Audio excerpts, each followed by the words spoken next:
This is another fishing podcast. I was really impressed during that Stage 7 tournament, your last regular season event. You had talked about integrity during the tournament. Could you go through that again and just, because I think it's super important. I think I'll just let you. I'll let you talk. Yeah.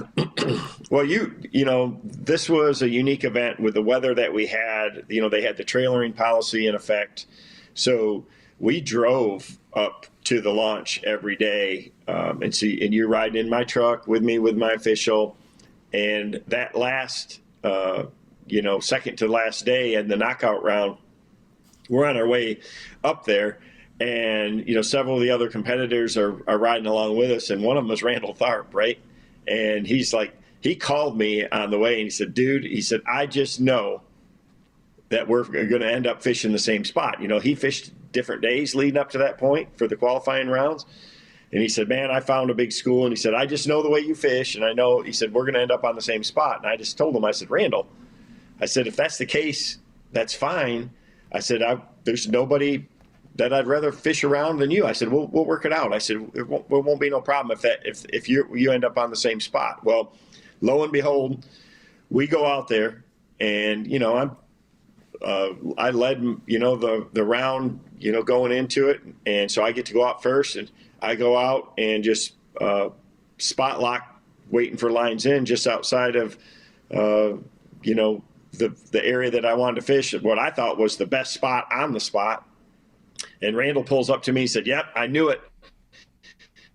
He said, we're fishing the same spot. He said, I've been trying to save this. I had some bites here in practice. He said, I was trying to save it for, the championship round if I could. And he said, you're here. And he said, you've got a good chance. But he said, I want to come back here and fish here. He said, I've got some other stuff to fish as well, but I'm going to let you have it for, this first period.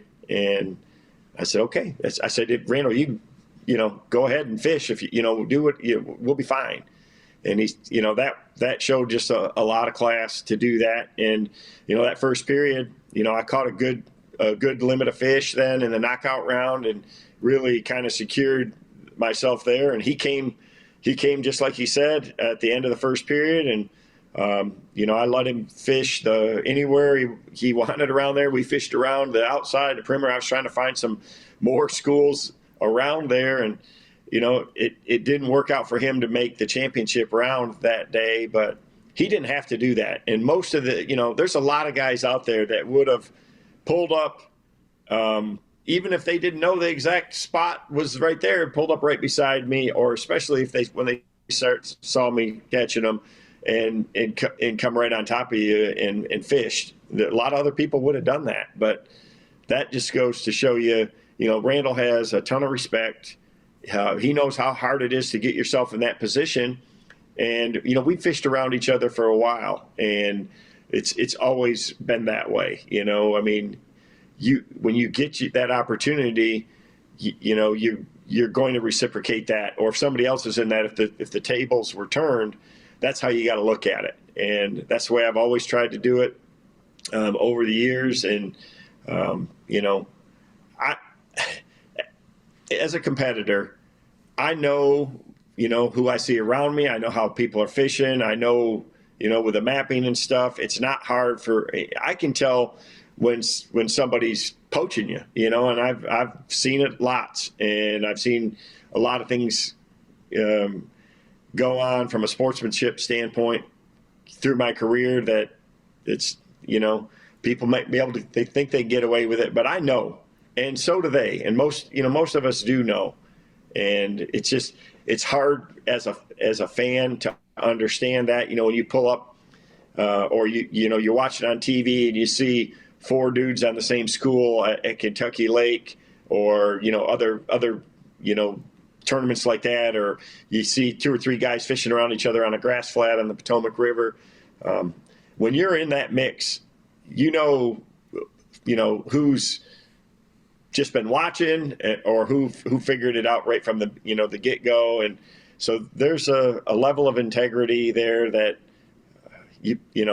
I've always tried to uphold, and there's a lot of gray area in it. And guys, again, there's a lot of money on the line, and just because something isn't against the rules doesn't mean it's not wrong. And over the years, I've always tried to uphold the highest integrity for myself and around the people that I'm fishing against. And for the most part, I felt like I've done that. I've had a lot of people tell me that, especially in my retirement year this year, is I appreciated the opportunity to compete against me and fish around each other over the years, and I've had a lot of fun. I had some great rivalries with different guys like Jeff Creed over the years, or even Aaron Martins. But in the end, we just have such a level of respect for each other that it kind of goes. You don't have to say a word. You don't have to really, think about it or anything like that. It's just known.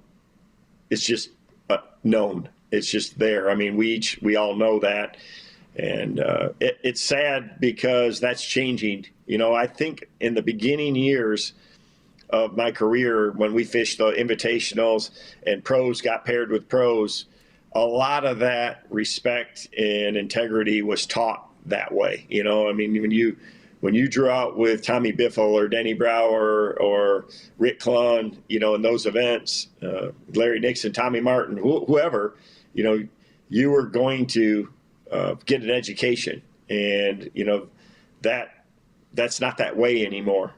It's just a different era and a different time, and there's definitely, it's not the same, and it's not be. Should be like it always was in the old days or anything like that. But if you don't have integrity at the end of the day, why even bother?